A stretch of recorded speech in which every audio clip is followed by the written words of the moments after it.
come. In fact, when we had called the Disparsing Rani, and we had also called another association, another Sinjok also, which actually is an association of taxi drivers, just to ascertain the fact, whether it's a fact or it's just a rumor. And neither Mr. Disparsing Rani nor the association could bring out anything that somebody or anybody in the police department is taking 10,000 rupees. So we have told, since Mr. Disparsing Rani had already gone out and aired in the media that 10,000 rupees has been taken. So we have told him to come out with people actually who have paid 10,000 rupees.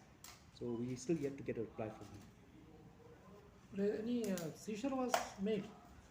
See, earlier when there was an allegation of fake taxi stickers on that, three taxis had used fake taxi stickers, but that was just they had made by themselves only. That was without any payment to anybody, as alleged. So this 10,000 thing and all that, we have asked all parties. In fact, we've urged public also. If you know of any police personnel or police officer who has taken 10,000 rupees or more, please come up with the facts. So during your preliminary inquiry, it was found basic.